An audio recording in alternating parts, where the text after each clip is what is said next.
नमस्कार, स्वागत है आपका आवाज समाचार में। मैं हूं आपके साथ निकिता बागवान। खबरों की शुरुआत करेंगे हेडलाइंस से।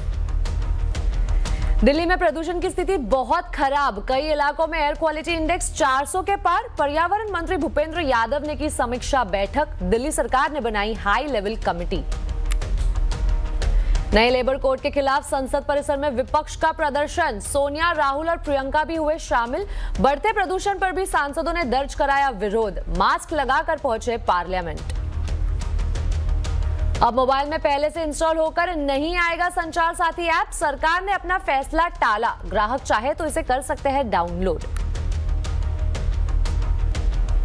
इंडिगो की करीब 200 उड़ानें रद्द, यात्रियों को भारी परेशानी। दिल्ली, मुंबई, हैदराबाद, बेंगलुरु में सबसे ज्यादा असर, टेक्निकल गड़बड़ी, एयरपोर्ट कंजेशन, क्रू की भारी कमी बड़ी वजह। इंडिगो की ऑपरेशन सामान्य करने की कोशिश। ओला, उबर और रैपिडो को टक्कर देने आया Bharat taxi, zero commission model पर चलेगा, सरकार की मदद से बना टैक्सी ऐप। दिल्ली एनसीआर में सेवा शुरू। पुतिन की भारत यात्रा से पहले रूस और भारत के बीच बड़े समझौते को मंजूरी, रेलॉ समझौते को रूस की संसद से मिली हरी झंडी। एक दूसरे के मिलिट्री अड्डे इस्तेमाल कर पाएंगे, युद्ध अभ्यास, लॉजिस्टिक्स, आपदा प्रबंधन में बढ़ेगा सहयोग। कल भारत आ रहे हैं पुतिन। डॉलर के मुकाबले रुपए में रिकॉर्ड गिरावट, $1 का भाव 90 रुपए के पार। डॉलर की डिमांड बढ़ने और अमेरिका के साथ ट्रेड डील में देरी का असर। मुख्य आर्थिक सलाहकार बोले, रुपए की गिरावट से चिंतित नहीं। रुपए में बड़ी गिरावट से बाजार में दबाव, लेकिन आखिरी घंटे में आई रिकवरी। निफ्टी, सेंसेक्स, बैंक निफ्टी नीचे से सुधरे। पीएसयू बैंकों में सबसे ज्यादा मुनाफा वसूली। भारत और दक्षिण अफ्रीका के बीच दूसरे वनडे मैच जारी, विराट कोहली और ऋतुराज गायकवाड़ ने जड़े शतक, दक्षिण अफ्रीका को दिया 359 रन का लक्ष्य।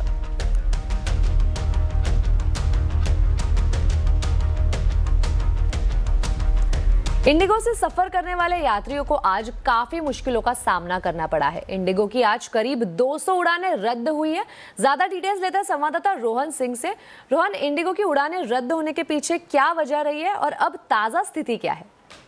जी, अभी जो ताज़ा स्थिति है, करीब 200 से ज़्यादा उड़ानें अगर कहें आफ्टरनून तक ही जो है कैंसिलेशन हो चुका था, और इसके अलावा बहुत बड़ी संख्या में ऐसी फ्लाइट्स हैं जो कि डिले चल रही है। ख़ास तौर पे मुंबई, हैदराबाद, दिल्ली, कोलकाता जैसे जो एयरपोर्ट है, यहाँ सबसे ज़्यादा असर देखने को मिल रहा है। और जो इंडिगो की तरफ से कहा गया है, जो मुख्य कारण बताए गए हैं कि कोई एक फैक्टर नहीं है, कई सारे फैक्टर्स हैं, जिनमें कि एक जो बड़ा फैक्टर है वो है क्रू की कमी। दरअसल इसी साल नवंबर से जो है एफटीटीएल नॉर्म डीजीसीए ने लागू किए थे, जिसके बाद जो पायलट्स हैं, जो क्रू हैं, उन्हें उनके वर्क आवर को कम किया गया था। तो ये एक फैक्टर, इंपॉर्टेंट फैक्टर माना जा रहा है इस जो अभी क्राइसिस आई है उसकी वजह से। लेकिन इंडिगो का कहना है कि कुछ और भी फैक्टर्स थे, जैसे कुछ वेदर के रीजंस थे, कुछ टेक्निकल ग्लिच थी, कुछ ऑपरेशनल कंस्ट्रेंट्स थे, कुछ एयरपोर्ट कंजेशन था, और इन सब का जो कंपाउंडिंग फैक्टर हुआ है वो आज दिखा, क्योंकि इतनी सारी चीज़ों को एंटिसिपेट करना पॉसिबल नहीं था। इसलिए करीब 200 से ज़्यादा जो फ्लाइट है वो कैंसिल करनी पड़ी और बहुत बड़ी संख्या में फ्लाइट्स को डिले करना पड़ा। ये सिर्फ आज नहीं हुआ है, कल भी अगर आप देखें तो अगर सभी मेट्रो में देखा जाए तो इंडिगो का जो ऑन टाइम परफॉर्मेंस था वो सबसे कम था। सिर्फ 35% इंडिगो की जो फ्लाइट्स थी कल वो ऑन टाइम पे थी। और आने वाले कुछ समय में इंडिगो का कहना है कि उन्होंने अगले 48 घंटों के लिए जो अपना शेड्यूल है उसको फिर से एडजस्ट किया है। कई सारे जो उनके फ्लाइट्स थे उनको उनका टाइमिंग चेंज किया है, उनको फिर से कैलिब्रेटेड मैनर में उन्हें रीशेड्यूल किया है। तो इससे थोड़ा फ़ायदा हो सकता है, लेकिन अब आने वाले कुछ 48 घंटे तक भी जो है इसका असर हमें देखने को मिल सकता है। फिलहाल एक चीज़ है कि जो पैसेंजर्स फंसे हुए हैं या जिनकी फ्लाइट कैंसिल हुई है, इंडिगो को कहना है कि उन्हें फुल रिफंड इस मामले में दिया जाएगा। जी रोहन, आप जुड़े रहिए हमारे साथ, और अगर आप इंडिगो से फ्लाई कर रहे हैं तो ज़रूर अपना फ्लाइट स्टेटस चेक करके फ्लाई कीजिएगा। अब बात संचार साथी ऐप की। संचार साथी ऐप पर उठे सवालों के बाद सरकार ने यू टर्न ले लिया है। सरकार ने इसे अनिवार्य तौर पर मोबाइल में प्री इंस्टॉल करने का फैसला टाल दिया है। अब ये ऐप मोबाइल में पहले से लोड होकर नहीं आएगा, ग्राहक चाहे तो इसे डाउनलोड कर सकते हैं। ज्यादा जानकारी के लिए जुड़े हैं संवाददाता असीम मनचंदा। असीम, संचार साथी ऐप को लेकर क्या है पूरी डिटेल्स? 28 नवंबर को दूरसंचार विभाग ने सभी मोबाइल हैंडसेट मैन्युफैक्चरिंग कंपनियों को मोबाइल के अंदर संचार साथी ऐप प्रीलोड करने के निर्देश दिए थे। दूरसंचार विभाग ने कंपनियों को इसे लागू करने के लिए 90 दिन का वक्त दिया था, लेकिन इसका लगातार विरोध हो रहा था। मोबाइल कंपनियां भी खुद इसका विरोध कर रही थी। एप्पल का कहना था कि अगर इसको प्री इंस्टॉल किया जाता तो इससे उपभोक्ता की प्राइवेसी को खतरा हो सकता था। एप्पल ने इस निर्देश को मानने से इनकार कर दिया था। उसके बाद अपोजिशन पार्टियां भी इसका लगातार विरोध कर रही थी। अपोजिशन पार्टियों का कहना था कि सरकार इसके जरिए स्नूपिंग करना चाहती है, और इसके साथ साथ जो नेटिजन्स थे वो भी इसका लगातार विरोध कर रहे थे। उनका कहना था कि इससे सरकार के पास उपभोक्ता का जो डाटा है उसका ज्यादा कंट्रोल हो जाएगा। तो इन सब कंसर्न्स को देखते हुए दूरसंचार विभाग ने फिलहाल इसको प्री मैंडेटरी अनिवार्य तौर पर इसको प्री इंस्टॉल करने के फैसले को टाल दिया है। अब इसको लागू नहीं किया जाएगा। अगर उपभोक्ता चाहे तो इसको प्ले स्टोर से आसानी से डाउनलोड कर सकता है और उसका इस्तेमाल कर सकता है। सरकार ने इसको अनिवार्य तौर पर प्री इंस्टॉल करने के फैसले को टाल दिया है। शुक्रिया असीम इस पूरी जानकारी पर। संसद के शीतकालीन सत्र का आज तीसरा दिन है। प्रधानमंत्री नरेंद्र मोदी ने सुबह 11 बजे दोनों सदनों की कार्यवाही से पहले संसद परिसर में पश्चिम बंगाल के बीजेपी सांसदों से मुलाकात की। उन्होंने सांसदों से कहा कि राज्य के मौजूदा हालात को लेकर जनता से बातचीत की जरूरत है।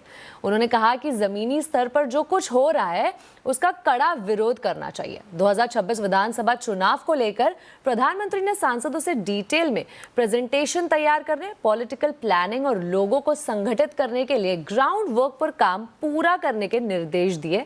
वहीं दूसरी तरफ कांग्रेस सांसद सोनिया गांधी, कांग्रेस अध्यक्ष मल्लिकार्जुन खड़गे समेत अन्य विपक्षी सांसदों ने संसद के बाहर मकर द्वार के सामने नए लेबर लॉ के खिलाफ प्रदर्शन किया। कुछ विपक्षी सांसद दिल्ली में वायु प्रदूषण के खिलाफ विरोध जताने के लिए मास्क पहनकर पहुंचे। कांग्रेस का कहना है कि प्रदूषण के मुद्दे पर चर्चा होनी चाहिए। रोज बोलती हूँ कि सबको इकट्ठा होकर कुछ करना चाहिए। राजनीतिक मामला नहीं है, ये सबको इफेक्ट कर रहा है। इसको हमें सीरियसली लेना चाहिए। चर्चा होनी चाहिए पार्लियामेंट में, और चर्चा के अलावा ठोस जो एक्शन है वो लेना चाहिए और सबको इकट्ठे होकर लेना चाहिए। और आज आवाज अड्डा में भी संसद में संघर्ष विराम पर चर्चा कर रहे हैं। हम पूछ रहे हैं कि क्या अब शीतकालीन सत्र में कामकाज की रफ्तार तेज होगी और सदन के समय पर और पैसे का सही इस्तेमाल होगा? तो शाम 7:57 पर जरूर जुड़िए आवाज अड्डा में संसद में संघर्ष विराम। अब बात करेंगे दिल्ली की। लगातार तीसरे दिन दिल्ली में प्रदूषण बहुत खराब श्रेणी में बना हुआ है। केंद्रीय पर्यावरण मंत्री भूपेंद्र यादव और दिल्ली सरकार ने इसे लेकर अलग अलग समीक्षा बैठक की है। दिल्ली सरकार ने सीएम रेखा गुप्ता की अध्यक्षता में हाई लेवल कमेटी का गठन भी किया है। खबर पर पूरी डिटेल्स देने के लिए हमारे साथ है संवाददाता रोहन सिंह। रोहन, बताइए दिल्ली में प्रदूषण से निपटने के लिए सरकार ने क्या एक्शन ले रही है? जी, आज पूरा दिन अगर आप देखें तो मीटिंग्स का दौर था, प्रदर्शन का दौर था, और ये इसलिए क्योंकि जो AQI है वो बहुत ही खराब की स्थिति में इस वक्त है। लगातार तीसरे दिन अगर आप देखें 358 आज AQI था, और कई सारे ऐसे स्टेशन है, करीब 14 ऐसे स्टेशन थे जहां आपको 400 से पार AQI देखने को मिलेगा। जो सरकार की तरफ से कदम उठाए हैं, सबसे पहले आज केंद्र सरकार की तरफ से जो पर्यावरण मंत्री है भूपेंद्र यादव, उन्होंने तमाम जो दिल्ली NCR के राज्य हैं उनके साथ बैठक की, जिसमें कि दिल्ली, यूपी, राजस्थान, हरियाणा शामिल है, और उनसे कहा कि एक एनुअल एक्शन प्लान वो लेकर आए। साथ ही जो इंडस्ट्रीज हैं, जो पॉल्यूशन, जो एमिशन का जो डिवाइसेस हैं जो मॉनिटर करने के लिए, उसे इंस्टॉल करने की जो डेडलाइन है 31 दिसंबर की है। तो उन्हें कहा गया है कि जो भी इंडस्ट्री ऐसा नहीं करती है उन्हें अगर ज़रूरत पड़े तो बंद भी करना पड़े तो वो किया जाए। साथ ही करीब 62 ऐसे हॉटस्पॉट है ट्रैफिक के जहां कहा गया कि इन पे निगरानी बढ़ाई जाए, यहाँ मॉनिटरिंग बढ़ाई जाए, और यहाँ जो सर्वेलेंस है, कोई ट्रैफिक वायलेशन करता है या कोई पॉल्यूशन से जुड़ा वायलेशन करता है तो उस पर तुरंत जो है कार्रवाई की जाए। इसके अलावा दिल्ली सरकार के लेवल पे भी एक बहुत महत्वपूर्ण बैठक हुई, जिसे सीएम रेखा गुप्ता जो है उन्होंने इसकी अध्यक्षता की, और एक इसका जो नतीजा निकला कि एक कमेटी बनाई जाएगी, इसकी अध्यक्षता खुद सीएम करेंगे, और डे टू डे मॉनिटर किया जाएगा कि पॉल्यूशन की क्या स्थिति है, उस पर क्या कदम उठाए जाएंगे। इसमें उनके मंत्रिमंडल के कुछ लोग शामिल होंगे, अलग अलग डिपार्टमेंट्स के हेड शामिल होंगे, और कई सारे वैज्ञानिक शामिल होंगे, और ये देखेंगे कि डे टू डे लेवल पे किस तरह के एक्शन लिए जा सकते हैं, किस तरह की पेनल्टी लगी जा सकती है, चाहे वो सरकारी कंपनियां हो या गैर सरकारी कंपनियां हो, इंडस्ट्रीज हो, पेनल्टी अगर जरूरत पड़ी तो लगाई जाए। तो ये कुछ कोशिशें की गई हैं सरकार के लेवल पे। जो है आने वाले दिनों में इसका कितना असर होता है ये AQI के लेवल ही बता देगा। जी रोहन, आप जुड़े रहिए हमारे साथ। तो एक तरफ प्रदूषण का जाल है और एक तरफ जीरो कमीशन मॉडल पर चलने वाली भारत टैक्सी। जी हाँ, ओला, उबर और रैपिडो को टक्कर देने आ गई है भारत टैक्सी। ये सरकार की मदद से बनाया गया एक सहकारी टैक्सी प्लेटफॉर्म है। इसने दिल्ली एनसीआर में अपनी सेवाएं शुरू भी कर दी है। ज्यादा डिटेल्स दे रहे हैं इस पर संवाददाता रोहन सिंह। रोहन, भारत टैक्सी क्या है और ये कैसे काम करता है? दरअसल ये जो सहकारिता मंत्रालय है उसकी एक कोशिश है। अमित शाह ने पार्लियामेंट में भी इसकी घोषणा की थी और अब जो है आज से ये दिल्ली एनसीआर में सेवा शुरू हो चुकी है। हमने कोशिश भी की थी इससे कैब बुक करने की और काफ़ी स्मूथ है, काफ़ी आसानी से, सिंपल तरीके से इसमें आप कैब बुक कर सकते हैं। सिर्फ कैब ही नहीं, ऑटो रिक्शा या फिर बाइक है, यहाँ तक कि मेट्रो के जो टिकट है वो भी इसमें बुक कर सकते हैं। जो अलग है बाकी चीज़ों से, ओला, उबर या रैपिडो से, इनका कहना है कि ये कोई कमीशन नहीं लेते हैं। जितना फेयर होता है वो सीधे ड्राइवर को जाता है। पैसेंजर के हित में क्या है, तो इनका कहना है कि कोई सर्ज प्राइसिंग नहीं है। हर समय आपको एक जैसा प्राइस आपको देखने को मिलेगा, चाहे वो पीक आवर हो या नॉन पीक आवर हो। और साथ ही जो कस्टमर केयर की जो शिकायतें होती हैं कि कस्टमर केयर फ़ोन नहीं उठाते हैं, तो इनका कहना है कि हमारे 24/7 कस्टमर केयर सर्विस से आप कभी भी फ़ोन कीजिए और मल्टीलिंगुअल जो है वो सेवाएं रखेंगे। फिलहाल दिल्ली से ये शुरू की गई है, लेकिन आने वाले दिनों में देश के जो बाकी शहर हैं वहाँ पे भी ये लॉन्च किया जाएगा। शुक्रिया इस पूरी जानकारी पर। मारुति सुजुकी ने अपनी much awaited car e Vitara को लॉन्च कर दिया है। कंपनी के मुताबिक इसकी बिक्री जनवरी 2026 से शुरू हो जाएगी। मारुति ने टाटा पावर और अदानी टोटल गैस समेत 11 पार्टनर्स के साथ टाई अप करके चार्जिंग इंफ्रा लगभग पूरे देश में तैयार कर लिया है। इस बारे में मारुति सुजुकी के मार्केटिंग एंड सेल्स के सीनियर ईडी पार्थो बैनर्जी से खास बात की है दीपाली राणा ने। हमने प्रोडक्ट को लॉन्च किया था this year in the Bharat mobility show and that time हमने बताया था कि हम तभी इस प्रोडक्ट को लॉन्च करेंगे जब हम पूरा इकोसिस्टम तैयार करेंगे। तो आज हमने दिखाया कि किस लेवल की हमने तैयारी कर ली है। हमने 4 गाड़ी फ्लैग ऑफ किए हैं चारों दिशाओं में भारत के फार्देस्ट पॉइंट को, कि आज जो गाड़ी चल रही है ये गुड़गांव से कन्याकुमारी, भुज, काजीरंगा और श्रीनगर हर तरफ जा रही है। किसी कस्टमर को कोई सोचने की बात नहीं है। दूसरा, हमने ये बताया है कि जितने भी फास्ट चार्जर्स हैं कंट्री के अंदर में 70% ऑफ द फास्ट चार्जर हमारे अम्ब्रेला के अंडर में आ गए हैं। ये एक बहुत बड़ी एश्योरेंस की बात होती है कस्टमर को देने के लिए।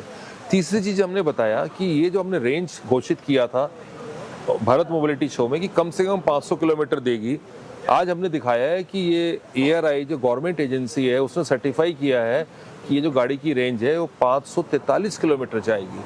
आप यहाँ दिल्ली से चंडीगढ़ और वापस आप एक चार्ज में जा सकते हैं। तो जो अपने तैयारी कर रहे हैं, सर्विस सेंटर में हमारे 1500 वर्कशॉप ऑफ EVs इनेबल्ड हो गए हैं। हमारे 1.5 लाख वर्कफोर्स तैयार है EV के गाड़ियों को हैंडल करने के लिए। तो पॉइंट ये है कि बहुत ज़रूरी है कि कस्टमर को पहले कॉन्फिडेंस होना चाहिए जो गाड़ी ले रहे हैं उसमें आपको चार्जिंग नेटवर्क मिलेगी, आफ्टर सेल सर्विस मिलेगी कि नहीं मिलेगी।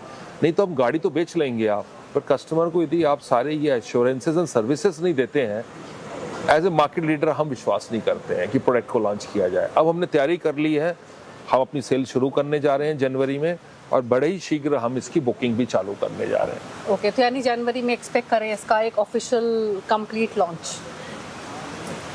आपको हमने आज दिखाया है कि हम उसको लॉन्च करने जा रहे हैं। अब बात करेंगे रुपए में हो रही गिरावट की, जो थमने का नाम ही नहीं ले रही। आज $1 का भाव 90 रुपए के पार निकल गया। क्यों टूट रहा है रुपए और कहां तक फिसल सकता है, बता रही है मनीषा गुप्ता।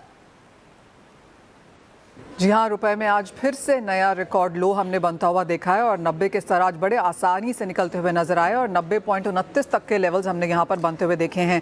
जिस तरह की गिरावट है उसके बाद अगर ये 40 पैसे की गिरावट हमने आज ही मार्केट्स में आते हुए देखी है और अगर आप जिस तरह की गिरावट है उसे देखें तो पिछले 2 हफ्ते में करीबन 2% की गिरावट अब रुपए ने यहाँ पर दर्ज की है, जो अब इस साल में करीबन 5.5-6% तक की गिरावट के साथ साथ काम होता हुआ नजर आया है। जो रुपए की गिरावट है अब ये इमर्जिंग मार्केट कंट्रीज़ में, एशियन कंट्रीज़ में यहाँ पर वर्स्ट परफॉर्मिंग करेंसी के तौर पर उभरा है और जिस तरह की गिरावट हमने रुपए में आते हुए देखी है वैसी गिरावट बाकी एशियन कंट्रीज़ या बाकी इमर्जिंग मार्केट कंट्रीज़ में बनती हुई नज़र नहीं आई है। चार्ट आपको दिखाता है कि किस तरह से रुपए में हमने वो इंपॉर्टेंट साइकोलॉजिकल लेवल्स टूटते हुए देखे हैं।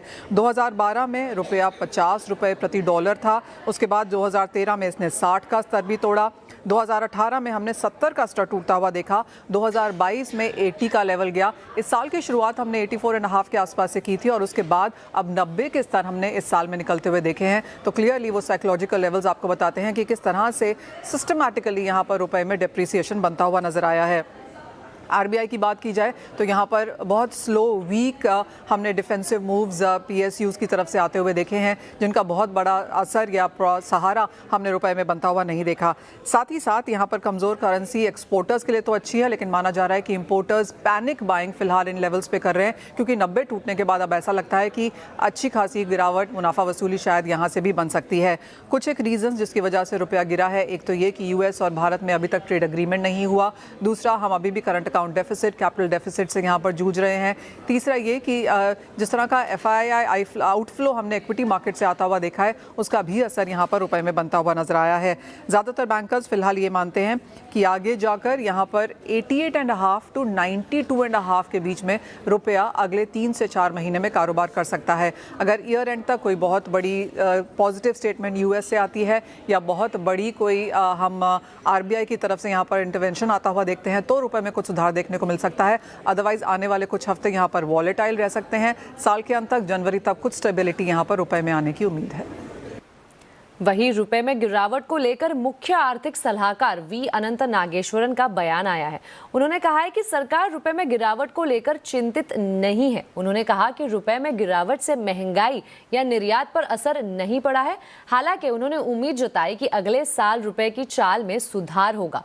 नागेश्वरन ने कहा है कि इस साल ग्रॉस एफडीआई $100 बिलियन के पार हो जाएगा। Gross FDI terms this year we may cross 100 billion because the run rate is 100 billion after 6 months of data. So in gross FDI terms, 2023 period, 24 onwards, the nature of the terrain has shifted. It has become much harder terrain, and therefore we need to up our game with respect to courting FDI, courting global supply chain companies to come here. साथ ही रुपए में बड़ी गिरावट से आज बाजार में दबाव रहा है। हालांकि आखिरी घंटे में बाजार में थोड़ी रिकवरी जरूर आई। निफ्टी, सेंसेक्स, बैंक निफ्टी नीचे से सुधर कर बंद हुए हैं। मिड कैप इंडेक्स ने करीब 1% तक लुढ़क और क्लोजिंग ली है। आज बाजार में सबसे ज्यादा मुनाफा वसूली पीएसयू बैंकों में रही। निफ्टी पीएसयू बैंक इंडेक्स 3% से ज्यादा फिसला। निफ्टी सीपीएसई और पीएसई इंडेक्स 1% से ज्यादा गिरकर बंद हुए। तो वही डिफेंस, कंज्यूमर ड्यूरेबल्स, ऑटो में सबसे ज्यादा बिकवाली रही।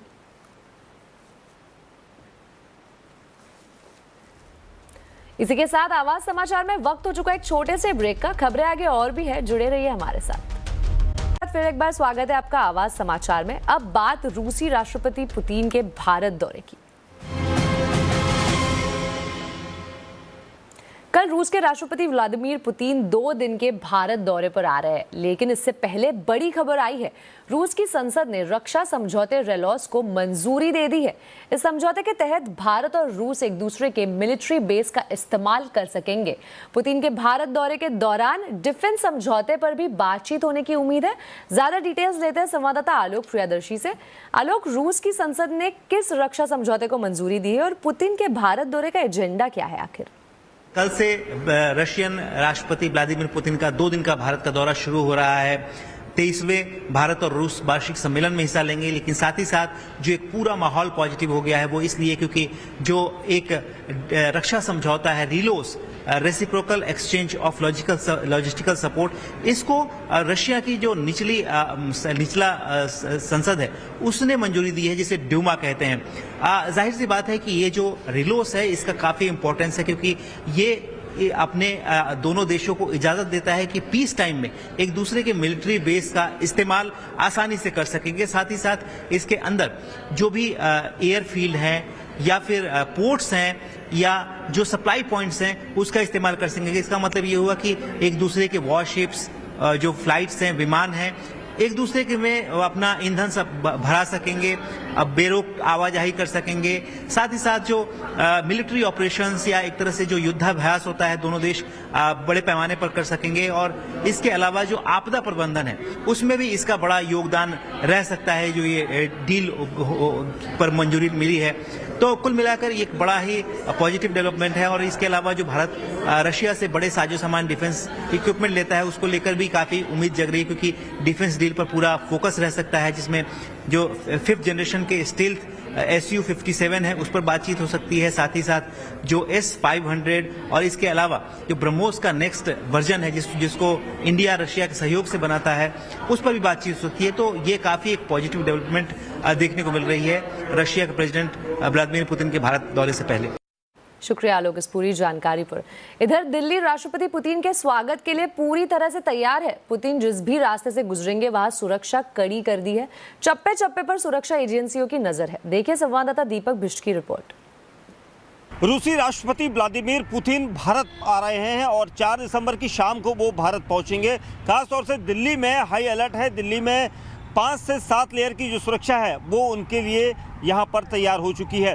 दिल्ली के कई 5 सितारा होटलों में लगातार अलग अलग जो उनके डेलीगेट्स हैं वो पहुँच रहे हैं। इससे पहले क्योंकि राष्ट्रपति पुतिन जब भी किसी देश की यात्रा के लिए जाते हैं तो वहाँ पर 1 महीने पहले ही उनकी सुरक्षा का जिम्मा उठा लिया जाता है और इसके लिए उनकी जो सुरक्षा टीम है वो तकरीबन 20 दिन पहले यहाँ पर पहुँच चुकी है। 20 दिन पहुँचकर यहाँ पर एसपीजी से लगातार ताल्लुकात रखकर उनके साथ पूरी मीटिंग करने के बाद कई सारे रूट्स मैप सबको साझा किया गया है कि किस जगह पर पुतिन रुकेंगे, किस जगह पर उनके कार्यक्रम होंगे, किस रूट पर वो रहेंगे। अभी तक फिलहाल इन सभी को गुप्त रखा गया है क्योंकि सुरक्षा कारणों की वजह से भी ये माना जा रहा है। वहीं 2022 के बाद जब रूस और यूक्रेन का युद्ध हुआ था तो उसके बाद से ही उनकी ये पहली यात्रा भारत में है जो ऊर्जा और उसके अलावा तकनीक के साथ ही व्यापार समेत कई ऐसे मामलों में उनकी यहाँ पर मीटिंग होगी। बड़ी मीटिंग के साथ ही कई हस्ताक्षर हो सकते हैं कई समझौतों पर। उसके अलावा और जो उनका रूट है वो पूरा रूट इस वक्त गुप्त रखा गया है, लेकिन सुरक्षा कारणों की वजह से ट्रैफिक पुलिस को अलर्ट रखा गया है। ट्रैफिक के कई ऐसे रूट बनाए गए हैं जो अंतिम समय में बदले भी जा सकते हैं। बढ़ते अगली खबर की ओर। चुनाव सुधारों को लेकर जो एसआईआर की प्रक्रिया देश में चल रही है उसे लेकर घुसपैठियों का मुद्दा गरमाने लगा है।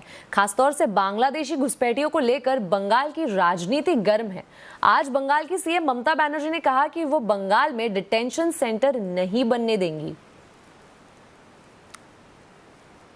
আমি পরিষ্কার বলে যাচ্ছি মালদার মা ভাই বোনেরা ভয় পাবেন না, কাউকে ডিটেনশন ক্যাম্পে যেতে হবে না আর কাউকে পুশব্যাক করা হবে না। সবাই বাংলায় থাকবেন। আপনারা দেশের নাগরিক, আপনারা দেশের ভোটার, আপনারা নিশ্চিন্তে থাকুন। আমি আছি আপনাদের পাহারাদার, আমি দেখে রাখবো। আর যদি কেউ বঞ্চিত হয় ভোটার লিস্ট থেকে আমরা may I help you camp চালু করছি। আমরা মে আই হেল্প ইউ কালকে অলরেडी আমি মিটিংয়ে ঘোষণা করেছি। भारत और दक्षिण अफ्रीका के बीच दूसरा वनडे मैच रायपुर में चल रहा है। भारत ने पहले खेलते हुए 50 ओवर में 5 विकेट खोकर 358 रन का स्कोर बनाया। भारत ने विराट कोहली और ऋतुराज गायकवाड़ के शतक और कप्तान केएल राहुल के अर्धशतकीय पारी की मदद से दक्षिण अफ्रीका के सामने 359 रन का लक्ष्य रखा। गायकवाड़ ने 105 रन और कोहली ने 102 रन बनाए, जबकि केएल राहुल ने नाबाद 66 रन बनाए। कोहली ने सीरीज में लगातार दूसरा शतक जड़ा और हमको बता दें कि गायकवाड़ ने अपने वनडे करियर का पहला शतक बनाया है। कोहली और गायकवाड़ ने तीसरे विकेट के लिए 195 रनों की साझेदारी की, तो दूसरी ओर दक्षिण अफ्रीका के लिए मार्को यॉन्सन ने 2 विकेटें ली, जबकि नांद्रे बर्गर और लुंगी एनगिडी को 1-1 विकेट मिला। अब दक्षिण अफ्रीका को सीरीज में अगर बने रहना है तो उनके लिए ये मैच जीतना जरूरी है। अभी 21 ओवर में दक्षिण अफ्रीका के 2 विकेट गिर चुके हैं।